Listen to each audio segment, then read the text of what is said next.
Domingo, 24 de novembro.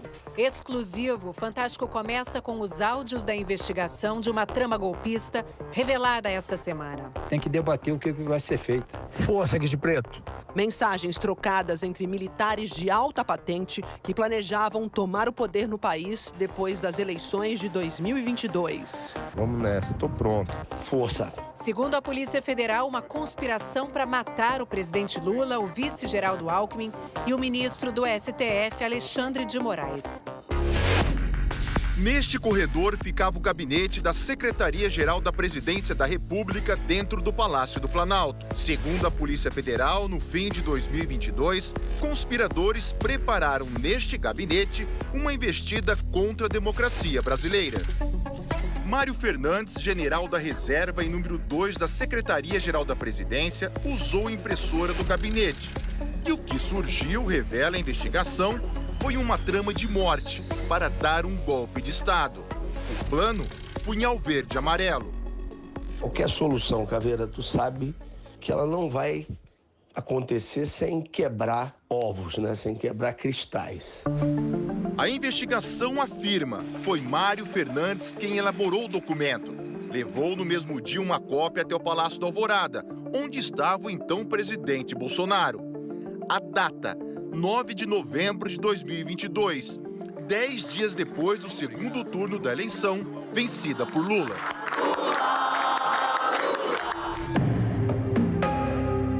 O plano previa estratégias militares, o uso de coletes à prova de bala e o tipo e a quantidade de armas necessárias para ação contra autoridades que só se movimentam com carro blindado e segurança policial.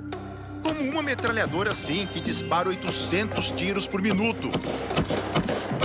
Um lança-granada com 4 granadas que atinge alvos a 400 metros de distância. E um lança-rojão que consegue parar até um tanque de guerra. O planejamento cita 3 alvos de assassinato com codinomes: Jeca, Joca e Juca. Para a PF, Jeca é o presidente da República, Luiz Inácio Lula da Silva. Joca, o vice-presidente Geraldo Alckmin. A polícia ainda não sabe quem é Juca. O ministro do Supremo Tribunal Federal, Alexandre de Moraes, não tem apelido no documento, nem é citado nominalmente. Mas os investigadores afirmam que ele era o principal alvo. O ministro poderia ter sido vítima de sequestro, prisão arbitrária e até assassinato, segundo a PF. Além do general da reserva, Mário Fernandes, a PF diz que o planejamento também teve envolvimento direto de outros militares de alta patente.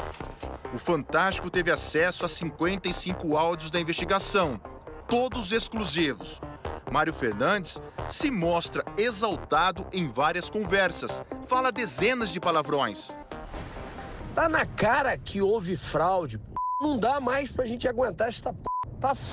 Nesse áudio de 4 de novembro de 2022, ele alega sem provas que houve fraude na eleição. Pessoas próximas a Mário Fernandes e oficiais do Exército responderam assim. Estou pedindo a Deus para que o presidente tome uma ação enérgica e vamos sim para o Vale Tudo. Eu estou pronto a morrer por isso.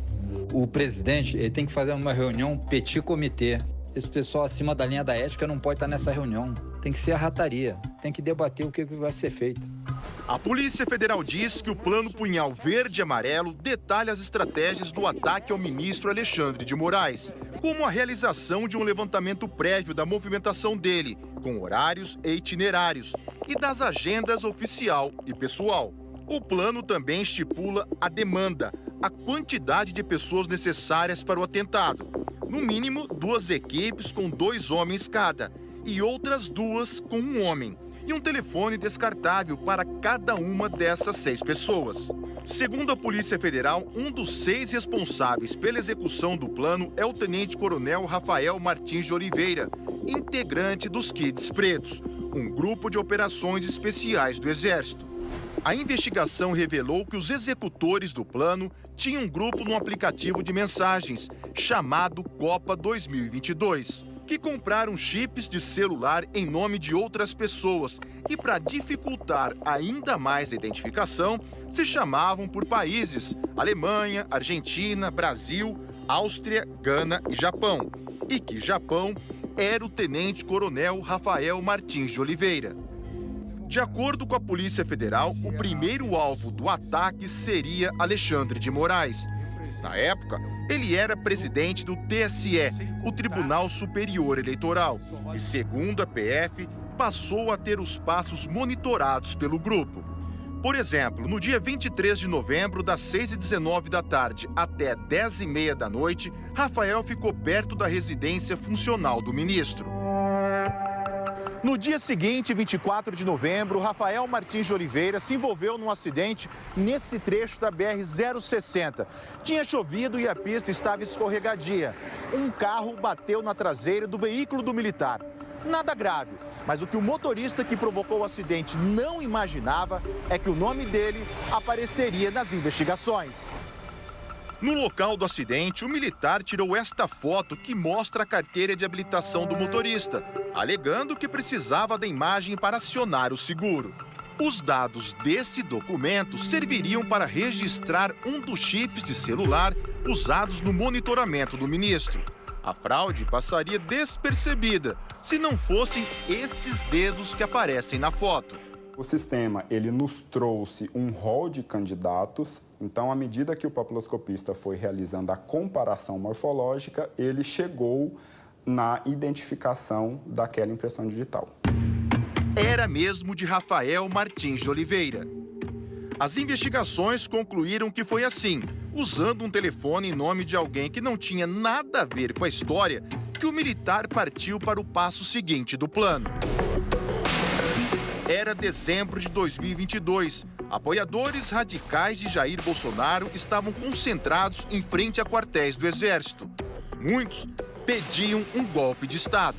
Nem que seja para inflamar a massa, para que ela se mantenha nas ruas. Segundo os investigadores, acampamentos faziam parte de um movimento orquestrado principalmente por militares. O general Mário Fernandes se comunicava frequentemente com alguns líderes desses grupos. Talvez seja isso que o alto comando, que a defesa quer. Me desculpa a expressão, mas 4 linhas é o 4 linhas da Constituição é o Estamos em guerra, eles estão vencendo, está quase acabando e eles não deram um tiro, por incompetência nossa. Num outro áudio, o general Mário Fernandes disse que teve uma conversa com o então presidente Bolsonaro sobre a diplomação da chapa Lula e Alckmin no TSE. Durante a conversa que eu tive com o presidente, ele citou que o dia 12, pela diplomação do vagabundo, não seria uma restrição, qualquer ação nossa pode acontecer até 31 de dezembro e tudo. Aí na hora eu disse, presidente, mas o quanto antes, a gente já perdeu tantas oportunidades. Não fica claro que ação seria essa. No dia 12 de dezembro, data da diplomação, manifestantes tentaram invadir o prédio da PF e incendiaram carros e ônibus em Brasília. 15 de dezembro de 2022. Segundo a Polícia Federal, nesse dia, as mensagens trocadas entre os integrantes do Grupo Copa 2022 demonstram que os investigados estavam em campo, divididos em locais específicos para, possivelmente, executar ações para prender Alexandre de Moraes. A investigação mostra que 2 homens estavam parados neste estacionamento, no Parque da Cidade, em Brasília. O horário, 8h33 da noite. A cerca de 7 quilômetros dali, próximo ao STF, estava o tenente-coronel Rafael Martins de Oliveira. Ele avisa, estou na posição. Um outro estava perto da residência do ministro Alexandre de Moraes.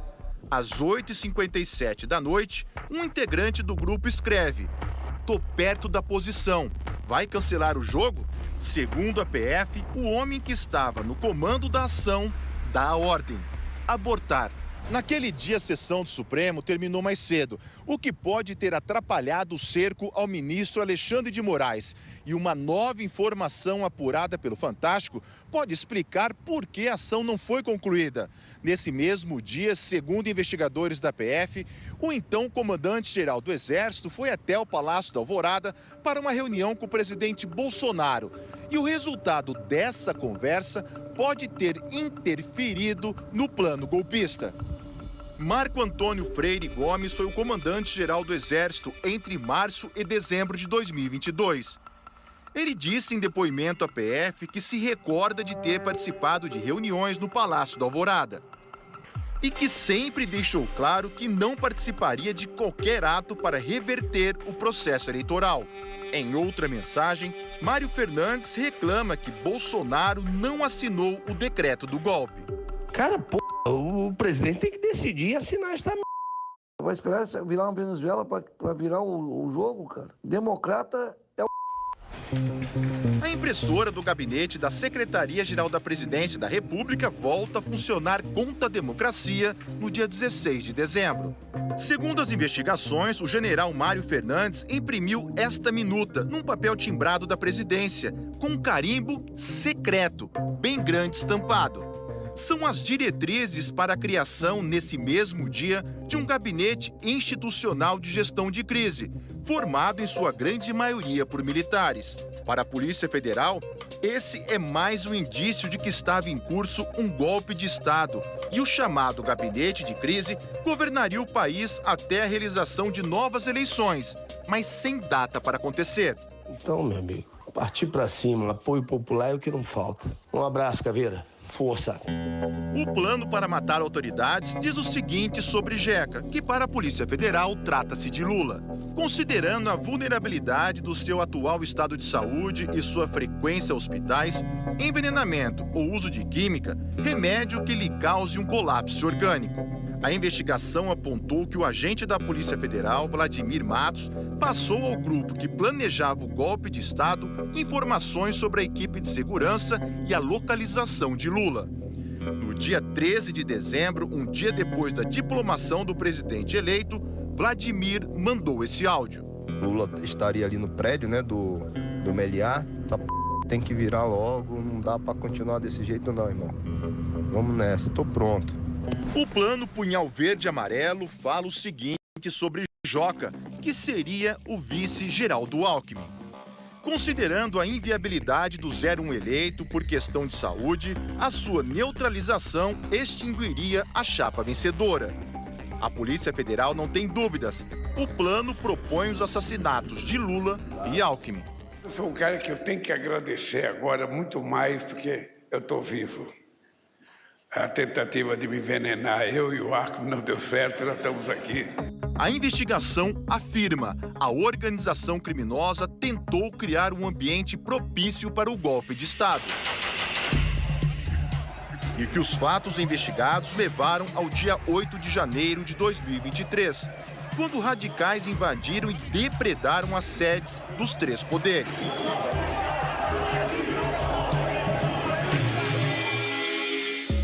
Na terça-feira passada, 5 pessoas foram presas por determinação do ministro Alexandre de Moraes. Entre elas, o general Mário Fernandes, o tenente-coronel Rafael Martins de Oliveira e o policial federal Vladimir Matos Soares. Na quinta-feira, a Polícia Federal encerrou a investigação sobre a tentativa criminosa de manter Jair Bolsonaro no poder. 37 pessoas foram indiciadas e nessa lista também constam os nomes de Mário, Rafael e Vladimir. O indiciamento também incluiu o general Braga Neto, candidato derrotado à vice-presidência na chapa de Bolsonaro, e o tenente-coronel Mauro Cid, ex-ajudante de ordens da presidência. Uma das acusações, participação deles numa reunião em 12 de novembro de 2022, na casa de Braga Neto. Segundo a PF, o assunto foi o plano Punhal Verde e Amarelo. A defesa de Braga Neto repudiou o que chamou de indevida difusão de informações relativas a inquéritos. Ainda na quinta-feira, Mauro Cid prestou um novo depoimento ao STF. O ministro Alexandre de Moraes confirmou a validade do acordo de colaboração premiada de Mauro Cid, firmado em setembro do ano passado, e considerou que ele esclareceu as omissões e contradições apontadas pela Polícia Federal. A defesa disse que o ex-ajudante de ordens continua em liberdade sob a condição de não sair de Brasília. O ex-presidente Jair Bolsonaro também foi indiciado pelos crimes de abolição violenta do Estado Democrático de Direito, golpe de Estado e organização criminosa. Durante a semana, ele reproduziu trechos de uma entrevista que deu ao site Metrópolis. disse: o ministro Alexandre de Moraes conduz todo o inquérito, ajusta depoimentos, prende sem denúncia, faz pesca probatória e tem uma assessoria bastante criativa. Faz tudo o que não diz a lei. O suposto plano de morte de Lula e Alckmin deixa uma dúvida: quem seria Juca, outro possível alvo do grupo golpista? No texto, a pessoa é descrita assim: eminência parda do 01 e uma das lideranças do futuro governo. Ou seja, alguém próximo a Lula e que exerceria influência nas decisões dele. O plano diz: a neutralização de Juca desarticularia os planos da esquerda mais radical. A Polícia Federal não conseguiu identificar essa pessoa. Quando nós disputávamos as eleições, eu dizia que um dos meus desejos era trazer o Brasil à normalidade, à civilidade democrática, em que a gente faz as coisas da forma mais tranquila possível, sabendo que você tem adversário político, sabendo que você tem adversário ideológico, mas sabendo que de forma civilizada você perde, você ganha. Você consegue fazer uma coisa, na outra vez você não consegue. É esse país, companheiros, sem perseguição. É esse país sem o estímulo do ódio. É esse país sem o estímulo da desavença que a gente precisa construir. Filho Preto, um abraço, Caveira. Boa noite. Olá, boa noite. Nós não localizamos as defesas do general Mário Fernandes e do policial federal Vladimir Matos, presos esta semana pela Polícia Federal. Procuramos também a defesa do tenente-coronel Rafael Martins de Oliveira, o outro preso que foi citado na reportagem, mas não tivemos resposta.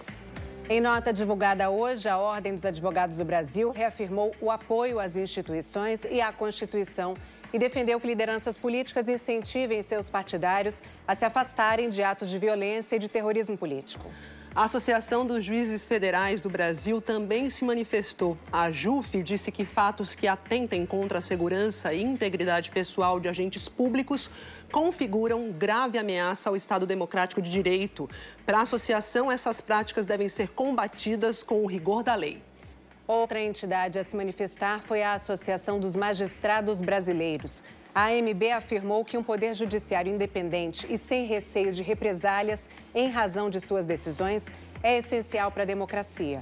Disse ainda que o funcionamento regular das instituições é uma garantia para os direitos fundamentais da população.